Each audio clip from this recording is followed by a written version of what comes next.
Hey everyone, and welcome to Travel Tales, a podcast from Afar Media. I'm your host, Senior Editor Aislinn Green, and for the past 6 years, I've had the pleasure of working with some of the most creative and interesting people in the world. Comedians, philosophers, novelists, they've all shared their stories with Afar's readers about getting out into the world and just reveling in it. And now, each week on Travel Tales, we'll hear from some of our favorite contributors about a trip that changed their life. And because the world is really anything but normal right now, thanks to COVID-19, I'm recording all of this from my houseboat in California. In this episode, we meet Emma John. Emma has been writing for Afar for about a decade, and she is one of the most friendly, up-for-anything people I have ever met. There was the time she crossed the Atlantic to fulfill her dream of cruising like a 1930s heroine, and then there was a time she faced down enormous insects in the Australian outback. She's also an author of 2 books, one about bluegrass in the American South and one about cricket, which is your first clue that she's British. But before we begin, I have to warn you that it is highly likely you'll fall in love with Emma the moment you hear her voice, which is also your second clue she's British. But on the trip to Venice you're about to hear, Emma's travel companion was immune to her charms. Well, at least at first.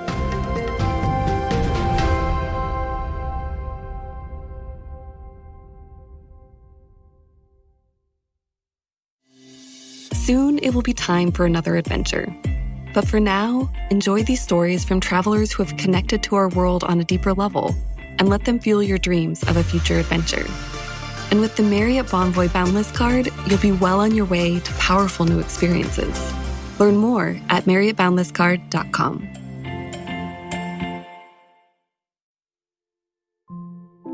It's late at night. I'm 13 years old, and I'm lying in a 4-poster bed next to my sister in Venice. The door to our room bursts open, and a woman rushes in wearing pink silk pajamas and yelling a single word. Gondolier! Gondolier! The woman's name is Annie. She's our mum's best friend. She's a single woman in her 30s, and she has never before been left in sole charge of children. We're in Venice because my grandmother recently died. My mum has just nursed my gran through the last 6 months of a terminal illness, and it's been a tough time for the whole family. So Annie offered to give my parents a break and to bring us kids away to her favourite city, Venice. She explodes into the room, flings open the shutters, and when she does, we hear what she's so excited about, because outside, down in the canals beneath, someone is singing opera. A real-life singing gondolier somewhere in the streets beneath us. Quick, says Annie, there's no time to get dressed. Pull coats on over our pyjamas and hurtle down the stone steps into the night outside. Chasing through the maze of Venice's footpaths and bridges, we lose ourselves in dead ends and blind alleys, and we have to navigate by the sound of the music. So every time we hear a new snatch of aria, we pelt across empty piazzas, in my case wearing pyjama bottoms that are too big for me, so I'm having to hold them up at the waist as I run to prevent me exposing myself. After a lot of shrieking and giggling, we emerge quite suddenly onto a tiny stone bridge where we catch our first glimpse of the gondolier. His boat slips smoothly through the water, carrying a smooching couple who look quite surprised to see 2 children and their guardian in their nightclothes, giddily staring and pointing at them. Me bent over double because I'm still trying to hold my pyjamas up.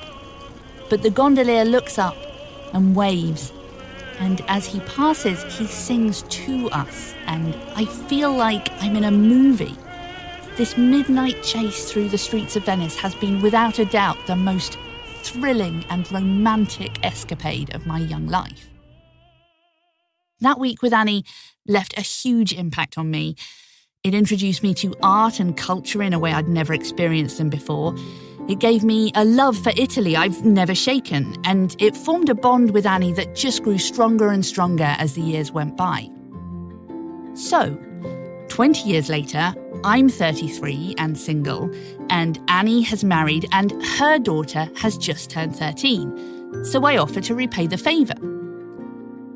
I take Annie's daughter Neve to Venice to pass on some of the magic I felt at her age, and hopefully to be the same kind of crazy chaperone Annie was to me. We stand in St. Mark's Square for the first time, surrounded by the golden lions and the glittering mosaics and the breathtaking basilica. I ask Niamh what she thinks. She shrugs and says, I've seen stuff like this before. And I am crushed. But it's okay, I think. There's plenty more in this city to impress her. So I pack our schedule with activities. We do the glass blowing at Murano and the beaches at the Lido. We do the frescoes at the Doge's Palace and the fish market at the Rialto, and I even get the waiters at Harry's Bar to mix her own Shirley Temple. And none of this seems to impress her at all. As soon as we finish one thing, she looks up at me through a wisp of blonde hair, her wide blue eyes emanating boredom, and she says, "What are we going to do next?" And that phrase becomes like a dagger in my heart. Every time I hear it, I know I'm letting her down as a companion and boring her as a human being. I need to up my game, so I book us into a workshop at a costume maker's, and we spend the afternoon creating and decorating Venetian masks. And this reminds me of the spellbinding stories Annie told me when I was a teenager of secret societies and deadly jewels and Casanova.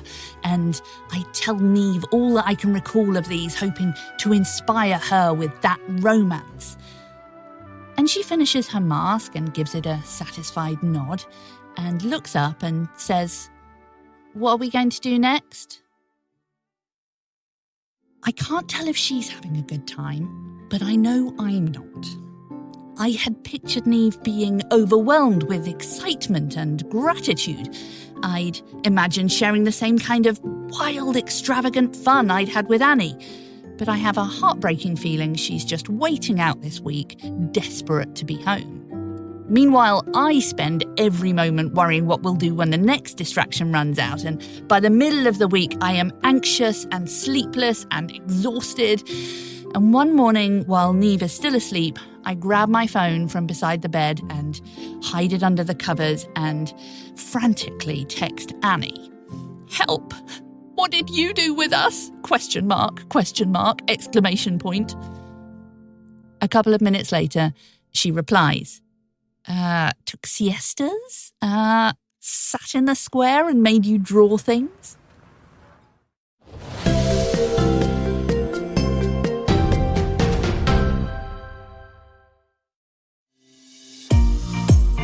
Afar Travel Tales, presented by the Marriott Bonvoy Boundless card from Chase, is a powerful way to connect through stories of travel.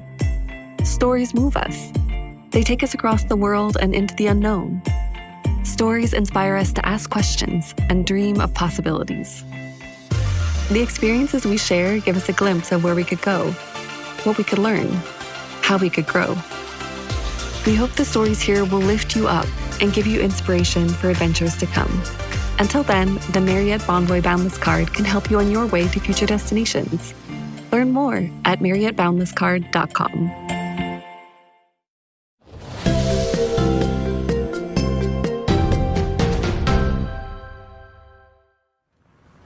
I hadn't sketched since I was a teenager myself, but before we left, Annie had slipped a spiral-bound sketchbook and a tin of pencils into the top of my suitcase. So that morning over breakfast, when Niamh asks, "What are we going to do next?" I point at the sketchbook and I say, "Today we are going to draw things." A little way from our apartment, Niamh picks a spot with a view of an ancient and crumbly building. We unfold the book across our laps and start our wobbly line drawings. I'd forgotten that I enjoyed sketching, forgotten that I even knew how. But as I watch Niamh concentrate hard on a casement window, I have this blast of memory from 20 years before of me and my sister chewing on the ends of our pencils and sharing an eraser between us. And as I hunch over my side of the book and become absorbed in the columns with their leafy capitals, a new feeling descends on me, kind of like a peace. After a while, Niamh looks at my side of the book and tells me my drawing is very good. I like the way you've made it lean to the left, she says.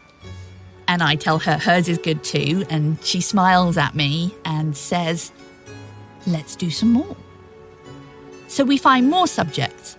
Wells, palazzos, the bell tower of the Santa Maria Gloriosa. And when we've had enough, we wander through town, feeling very proud of our achievements. And suddenly anything seems possible. Niamh suggests we play a game. I'll flip a coin, she says. Heads we go left, tails we go right. And suddenly our afternoon is an exciting adventure, and it takes us through pretty squares lined with olive trees and leads us to elegant shops where we try on silk scarves that we wrap round our heads like movie stars, and expensive grown-up perfumes that we spray all over each other till we stink. Eventually we come out at St. Mark's Square again, only this time Niamh wants to go in the basilica. So we stand in line for half an hour before we get to the door, and all the while my newly delightful companion is bubbling with conversation. Look at that cute dog. I love small dogs, not big ones though. When did you get your ears pierced? I want to have mine pierced, but Mum says not till I'm 16. Have you read the Pittacus law books? Oh, they're amazing. Let me tell you all about them. We're within spitting distance of the vast cathedral door when a marshal shakes his head and points at Niamh's skirt. It's too short. It might offend God. He can't risk it.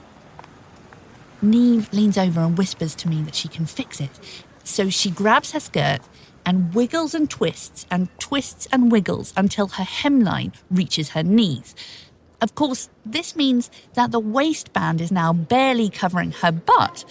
So as we walk up and down the aisles of Venice's most holy and magnificent edifice, she is clamping her hands over her midriff to make sure she doesn't expose herself.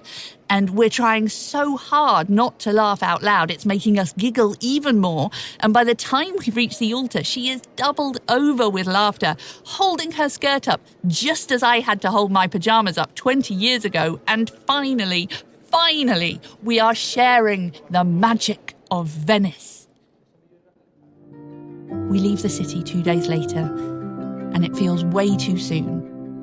I'm really enjoying Niamh's company, and being chaperone to a 13-year-old suddenly feels like a lot of fun. A real excuse to act as a teenager, in fact. Niamh sits down in her seat, and I sit down next to her, and she turns and asks, "What are we going to do next?"